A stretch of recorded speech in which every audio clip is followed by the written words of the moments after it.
My girlfriend and I had a fight so bad we decided to break up. She doesn't remember it? Yeah, so basically, last night my GF and I had a pretty nasty argument which culminated in us deciding we need to break up. Afterwards, she cried for a while.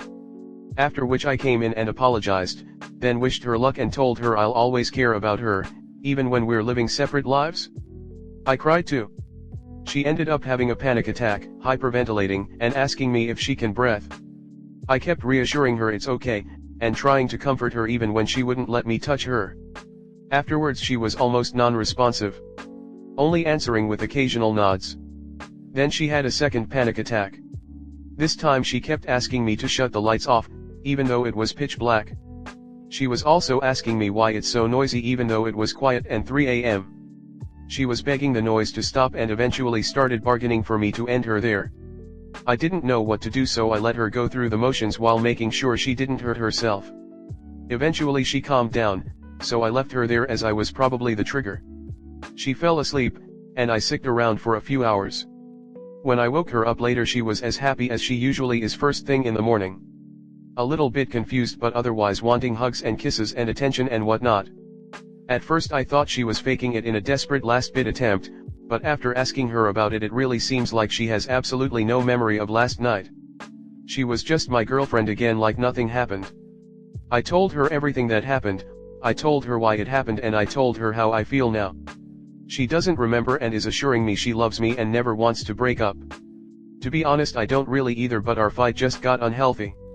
There's a lot of details I left out, but that's what I see as the most important parts.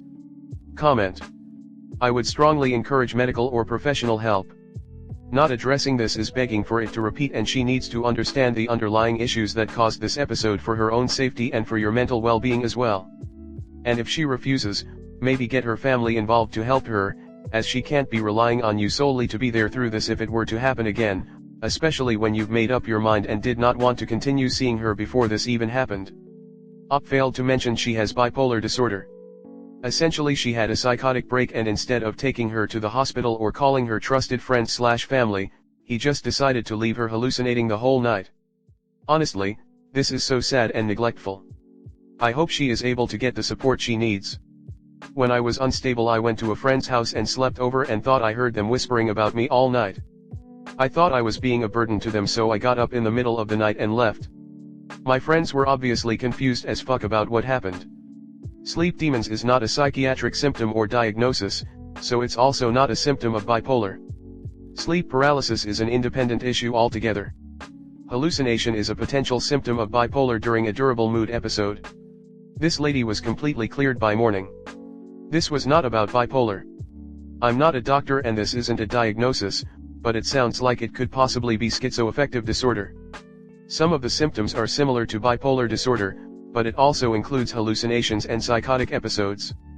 Regardless of what her specific condition is, she likely would benefit from speaking with a mental health professional to understand what might have happened and how to help manage these symptoms if/when they arise. As far as the breakup goes, Op is under no obligation to stay in this relationship if it isn't a healthy fit. You are not responsible for her mental well-being, and you don't need to sacrifice your own mental health trying to help her. I think based on the details that you didn't share in your post, you probably already know what is the right path forward for you both. I mean, it's not something that any given bipolar person experiences frequently, but it's a thing that can happen, especially if you're unmedicated. My Mill had it happen for about a week a few years back, and when she came out of it she couldn't remember anything from that week at all. The memory gap actually finally convinced her to take her meds consistently. They are not. It's the far end of the spectrum. It's not good when people have them. Sort of hospital time. Common enough to be part of bipolar, but definitely out there, sever sort of thing. Terribly unfortunate for people who have that. The crossover of psychosis and hallucinations is never good. You're acting like he should have automatically known what to do when really anyone unfamiliar faced with this scenario would be baffled. Hindsight is 20/20, and I see nothing in Op's post or history of posts that demonstrates an intimate knowledge of psychotic break behavior. Story 2. My best friend/father figure's wife is trying to erase me after he died suddenly. *Edit. I am getting very tired of these comments of assumption like I'm bothering her constantly. I said my condolences right after he passed, and then once more 2 weeks later as I noticed she dropped things off at my house, removed me from the family account, and blocked me on his accounts. Obviously I'm trying to communicate to get my things back and to clarify if I'm being erased intentionally. I'm communicating like an adult, I'm not prying anyone. I also sent my condolences to the daughters immediately, and then checked in a week later with them. Secondly, to go out of your way to return gifts, 2 days later, and to even go as far as blocking me on his accounts is clearly malicious and spiteful. It's one thing to want to move on, it's another to be malicious and immediately remove everything she can. Lastly, for every nasty middle-aged woman on here who are clearly taking my post personally, I'm not interested in your nasty negative comments that include trying to skew the reality of our relationship into some sick, twisted, sexual bullshit. Old miserable wives trying to pretend like I'm the problem for building a friendship with this man because he had a family. You are the problem and your miserable marriages aren't welcome here. Move along in your misery. Not every family is bound by blood. Thank you. And yes, I'll fight back in my comments. Y'all think you can just talk to people like shit and expect them to bend over backwards to your twisted opinions *. Original post, I'm at a loss for words. Please be kind as I just lost someone extremely dear to me suddenly and tragically. This man was a father figure in my life, a best friend, a support system, everything, and now that he has passed away his wife has tried to erase me. My dad died young and I grew up in a very broken and abusive home. I met this man 6 years ago at our workplace and we became very good friends. I used to play with his daughters at school. We were the best of friends, and it just so happened that life reconnected us through a mutual workplace. Our relationship was strictly platonic and he kind of just naturally became that sort of father figure in my life as we got closer. He would help me hang paintings on my wall, help with my car troubles, fix the hair-clogged drain, LOL, things dads help with that I never experienced in life and was so thankful for. I even got close with his family and reconnected with his daughters since we were childhood friends. They would invite me to family dinner nights. I'd pick them up from their family vacations. They would have sleepovers with my dog. His wife and I were always very friendly and she would ask my opinions about girl things etc. We shared family accounts, we would look through old home photo books together since I was also in them as a kid. I truly felt like I had an extended family and we were all on the same page, and that life had reconnected us all those years after our childhood friendship fizzled out. I made sure to ask multiple times that his family doesn't think our friendship was weird, and he always assured me not. They were happy. A week before he passed away I tried to see him. I knew death was near, his health declined rapidly. He was diagnosed with the most aggressive and fatal brain cancer a person can possibly have. His wife didn't allow me to come by and always came up with an excuse as to why. I tried to see him twice but didn't want to push too much as the diagnosis and reality of the cancer was extremely difficult on us all.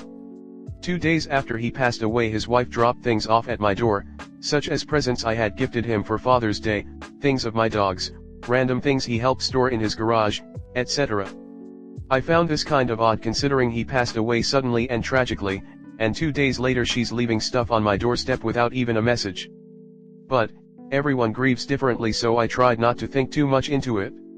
We shared a mutual family account and I noticed right away I was deleted from the profile. After 2 weeks I reached out again offering my support and condolences, but she told me to take care. I thought this was very strange but once again, I know people grieve and process death differently. I then mentioned I have things of mine at their house and if I would be able to grab them from the garage without disturbing her, and she said all the doors and locks are changed and she will get them for me.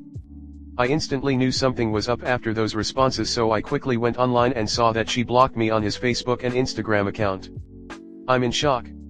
Not only from the death, the cancer, but from the way she's treating me now that he's gone. I never expected to have a friendship with her after he passed, I just figured maybe at the least some communication? It's obvious she held negative feelings towards me this entire time and when she finally had a chance to control it, she didn't allow me to see him one last time before he passed. I am very angry about that and I know I need to move on, however, as a grown adult woman I expect someone to be able to communicate. And if she never liked me, why was it never brought up? It feels very strange to think you were on family-like terms with someone, and to almost live amongst them, only to imply they have some strange, negative feelings towards you after the death. To even go as far as blocking me. Comment. It's not going to be easy, but you will need to grieve his loss on your own. I am sorry for that. You may never get any answers or explanations you want, but you need to respect the distance she has made. As you said, we all react to loss differently, and this is what she needs now. Whether it makes sense or not. Don't pry and lurk around. But keep an avenue of communication open if the family feels comfortable contacting you in the future. Remember the time you had with the family and the lessons you learned from him. She had issues with your friendship with her husband and does not have the bandwidth to deal with your grief. If you need your things, contact the daughters and express your condolences and ask them to get your stuff. If they want to have a relationship with you past this, they will. This chapter is over, take the good memories and move on. Pushing a connection will only tarnish what you had. I wouldn't open myself up to any negative feedback you might get on the family's perspective of your relationship. I think it is also feasible that he may not have wanted anyone that wasn't his close family to see him in what was likely a very vulnerable state. A 6-year-old friendship is not very long at all to a person in their 50s, and as it seems he declined very quickly, it would make sense for him to want to spend the little time and energy he had left with his actual family and old friends. Very true. My dad didn't want anyone visiting him in the hospital other than me, and his girlfriend. So many people were texting me to visit. They were ready to travel all over. He told me tell them all no. He had stage 4 stomach cancer and wasn't able to walk from being so weak and not able to eat, so he looked incredibly ill. He was always the life of the party, and I think it hurt him more than anything having people see him as not being that anymore. That's a good point. Op may feel more deeply for this friendship than he ever did, and it's hard to see because she's the op. No hate on her, but misinterpreting the depth of a relationship is common. Thinking about how guilty I felt when a casual friend of mine referred to me as her best friend. Yeah, I can say from my experience with my dad passing away from cancer, I felt really uncomfortable with anyone outside of our close family visit him. People from the bar he frequented tried to come up to say goodbye, and while it was very nice of them and I'm sure they were trying to get some kind of closure, it just wasn't appropriate. Even my mom, my dad's ex-wife, didn't come up.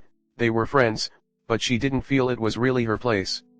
There's a reason for funeral services, and it'd be different if the wife banned her from those funeral services, but someone actively dying is a private event. He might have said something while he was dying that upset her. A confession of feelings for you that were not fatherly, for example. I'm sorry if this is hurtful, it's not my intent. It just seems so sudden and cold, after the way she used to treat you. Or maybe she's convinced there was more to your relationship.